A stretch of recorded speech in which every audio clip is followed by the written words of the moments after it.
Rencontre à présent, une rencontre avec Bertrand Van Deloye. C'est un photographe bruxellois. Il est parti en Ukraine il y a une semaine pour couvrir le conflit. Il y a encore quelques heures, il était dans l'ouest du pays, dans une ville qui craint un assaut russe à tout moment. Il a raconté son quotidien de ces derniers jours à Anaïs Corbin. Mon idée en partant de Belgique, comme je le fais depuis 2008, c'était de documenter un peu l'exode de la population. Je suis d'abord arrivé, je crois, le lundi ou le mardi en Pologne. Je me suis rapproché de la frontière, un endroit qui s'appelle Medica, et par où les réfugiés ukrainiens débarquent. J'ai décidé de traverser la frontière ukrainienne et de me rendre à une ville à 100 km qui s'appelle Lviv, qui est la plus grosse ville de l'Ouest, la troisième plus grande ville du pays. Il y a beaucoup de gens qui ont fui les grandes villes qui ont été bombardées, donc Kharkov, Irvine, une partie de Kiev, et qui sont arrivés justement à Lviv. Mais du coup, à Lviv, c'est une ville de 800 000 habitants, et pour l'instant, il y a 220 000 réfugiés qui y logent. Donc le maire de la ville a demandé une aide humanitaire internationale en disant que la ville était complètement saturée, que c'était plus possible de recevoir. Et donc tous les hôtels de la ville ont été réquisitionnés pour loger ces réfugiés. Et donc, je pense que les gens qui se réfugient à Lviv et qui ne passent pas la frontière polonaise, il y a 2 millions de personnes actuellement qui sont passées, sans doute beaucoup plus, mais pour l'instant, officiellement, il y a 2 millions. C'est parce qu'ils espèrent pouvoir retourner dans leur ville dès qu'ils peuvent, peut-être dans 2 semaines, peut-être dans un mois. Enfin, en tout cas, ils ont foi à ce que ça s'arrête et que ça s'arrête assez rapidement. Pour arriver, pour faire les 100 km qui séparent la frontière polonaise de Lviv, ça nous a pris environ 5 ou 6 heures parce qu'il y a énormément de checkpoints de l'armée, toutes les voitures sont fouillées, contrôlées, etc. Donc ça prend vraiment réellement du temps. Quand on arrive là-bas, il y a réellement un climat de guerre parce qu'il y a énormément de soldats, l'armée est partout. Toutes les grandes artères sont bouchées par des checkpoints de sacs de sable, de bunkers, etc. La ville, en tout cas, est préparée à une possible invasion russe prochaine.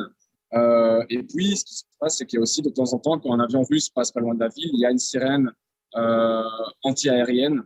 Et en fait, tout le monde descend dans les sous-sols, essaye de mettre dans un endroit un peu protégé. Donc, il y a tout ce climat-là. Et paradoxalement, quand on est au centre de Lviv, la journée, qu'on ne voit pas de militaires pendant quelques minutes, on peut se prendre un café sur une place et ça peut paraître être une ville tout à fait normale où il n'y a pas la guerre. Donc, c'est hyper paradoxal et hyper contrasté d'une heure à l'autre, en fait. J'ai pas pu prendre un train directement de Lviv parce que les trains qui partaient étaient bondés de réfugiés, de femmes et d'enfants. J'ai essayé de prendre un train parce que j'avais envie de faire un reportage dans ce train.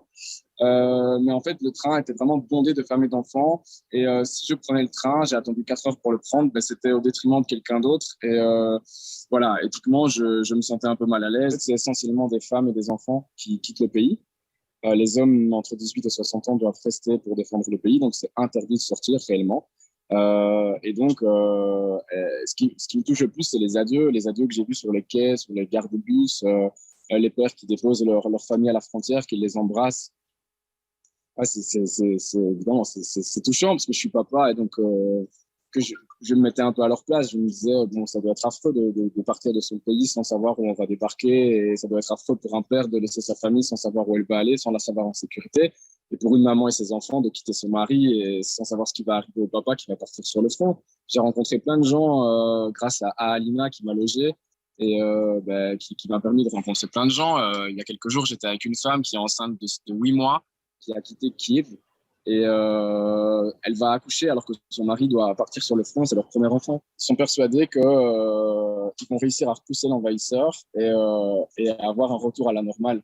Quand moi je parlais de ça avec eux, je leur disais mais peut-être que la Russie va juste prendre l'est du pays. Et ils me disaient ah non, c'est hors de question, on ne les laissera jamais prendre l'est du pays, même si tous les hommes de l'ouest partent, ils partiront pour le défendre.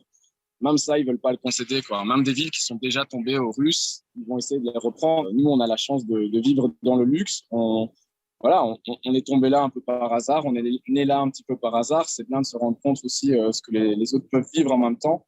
Et peut-être qu'un jour, on aura la malchance de connaître la souffrance, etc. Mais en tout cas, je pense que c'est nécessaire de documenter et de montrer tout ça, quoi. Voilà, c'était le témoignage de Bertrand Van Deloye, un photographe bruxellois donc présent en Ukraine.